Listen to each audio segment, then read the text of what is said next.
दोस्तों, error series में आपका स्वागत है।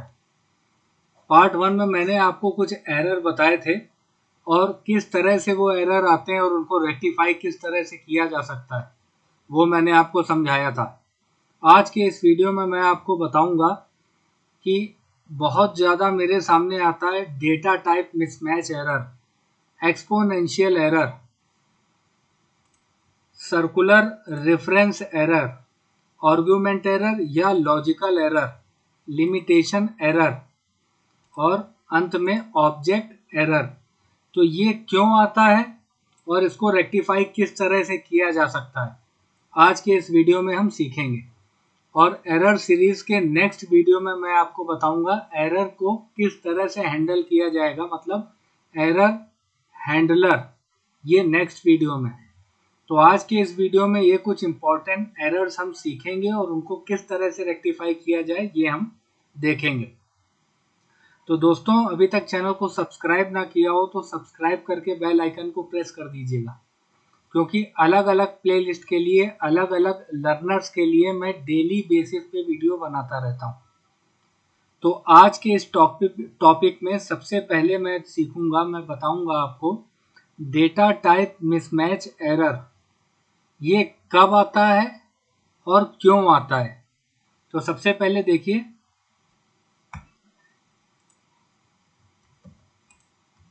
इस सेल में अगर मैं कोई वैल्यू लिखता हूँ, ये जो एक सेल है जिसको मैंने फॉन्ट साइज बढ़ा दिया है आपको दिखाने के लिए, समझाने के लिए, इसमें अगर कोई मैं वैल्यू टाइप करता हूँ और एंटर करता हूँ तो ये न्यूमेरिक वैल्यू है, ठीक है। ये क्या है? न्यूमेरिक वैल्यू है, नंबर है।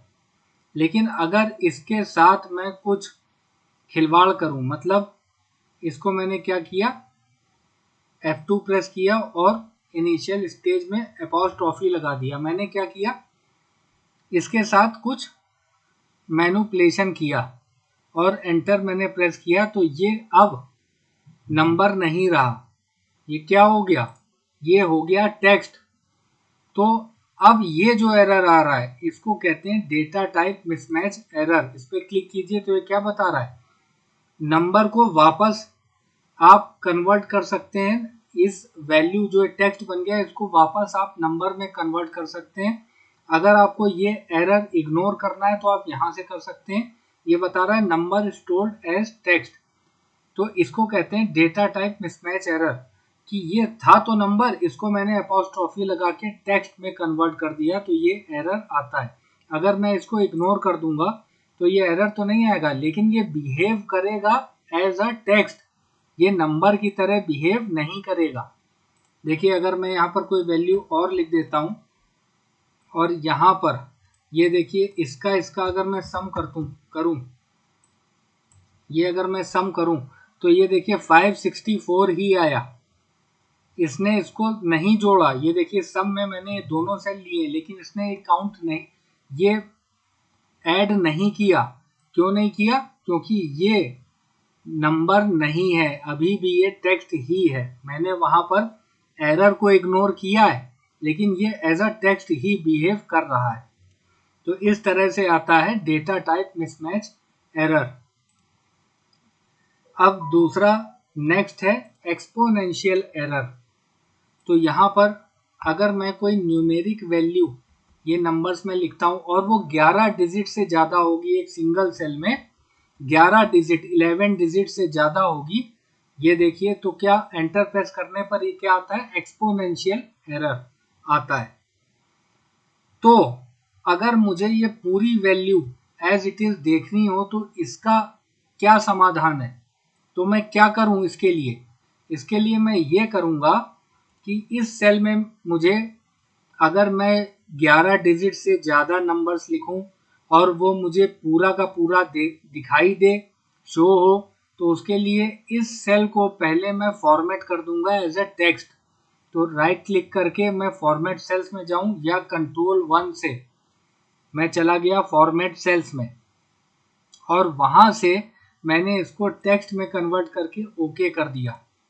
अब आप लिखिए इसमें 11 डिजिट से ज़्यादा, तो ये क्या होगा, पूरा का पूरा शो हो रहा है। तो इस तरह से when we type more than 11 digit in a cell तब ये एरर आता है, exponential error. Circular reference error कब आता है, किस कंडीशन में आता है? अब अगर देखिए मैं यहाँ पर इस सेल में इन सब वैल्यूज का सम करना चाहूं तो अगर मैं यहाँ पर पास कर दूं सम और ये सभी सेल्स को मैं ले लूं इस तरह से, और जिस सेल में मैं फॉर्मूला अप्लाई कर रहा हूं उसको भी मैंने ले लिया है, तो यहाँ पर क्या कहेगा, ये आएगा सर्कुलर रेफरेंस एरर यहाँ पर लाके देगा। तो इसको रेक्टिफाई करने के दो तरीके होते हैं। पहला तरीका, फाइल में जाइए, ऑप्शंस में जाइए, यहाँ से आप फॉर्मूलाज में जाइए और यहाँ आप देख रहे हैं इनेबल आइट्रेशन कैलकुलेशन, इस पे चेक करके मैक्सिमम आइट्रेशन यहाँ पर 1 कर दीजिए और ओके कर दीजिए। अब आप अप्लाई कीजिए इक्वल टू सम और ये सभी सेल्स, ये पूरी रेंज ले लीजिए जिसमें वो इंक्लूड है सेल जिसमें फॉर्मूला में लगा रहा हूँ। अब एंटर प्रेस करूंगा तो ये अप्लाई हो गया। दूसरा तरीका क्या है, फाइल में जाइए, ऑप्शंस में जाइए, फॉर्मूलाज में जाइए और इसको पहले अनचेक करके जो पहली स्टेज था उसी में ले आइए। मैक्सिमम आइट्रेशन यहाँ था 100 और यहाँ पर इसको अनचेक कर दिया। तो दूसरा तरीका क्या है, ये वर्क बुक कैलकुलेशन आप जो ऑटोमेटिक देख रहे हैं इसको मैनुअल कर दीजिए और ओके कर दीजिए। अब यहाँ पर आप अप्लाई कीजिए सम और इस पूरी रेंज को ले लीजिए, ब्रैकेट क्लोज करके एंटर करेंगे तो ये अप्लाई हो जाएगा। तो सर्कुलर रेफरेंस को इस तरह से रेक्टिफाई किया जा सकता है। अगर आप इसको हटा दें और इसको नॉर्मल स्टेज में ले आएं, यहाँ पर मैं ऑप्शंस में गया, फॉर्मूलाज में गया और यहाँ ऑटोमेटिक मैंने कर दिया, ओके किया, तो अब ये अप्लाई नहीं होगा। ये देखिए फिर से अगर मैं ये उस सेल को भी लेता हूँ जिसमें फॉर्मूला अप्लाई कर रहा हूँ तो ये नहीं लेगा। तो इस तरह से इसको रेक्टिफाई किया जाता है। आर्गुमेंट एरर या लॉजिकल एरर कब आता है, when we missed any parenthesis in formula, जब हम फॉर्मूला के अंदर कोई पैरेंथेसिस मिस कर देते हैं तब ये एरर आता है, आर्गुमेंट एरर या लॉजिकल एरर। यहाँ पर देखिए मेरे पास एक डेटा सेट है जहाँ पर डेट्स दी हुई हैं और नेक्स्ट कॉलम में ये उनके डे दिए हुए, ये टेक्स्ट फॉर्मूला से मैंने निकाला है डे, जो मैं टेक्स्ट सीरीज में पढ़ा भी चुका हूँ। ये उनके डे हैं। अब मुझे क्या करना है, अगर संडे हो तो संडे को तो ऑफ है तो कैंटीन का एक्सपेंस 0 आ जाए, नहीं तो वहां पर 50 रुपीज एक्सपेंस में आ जाए।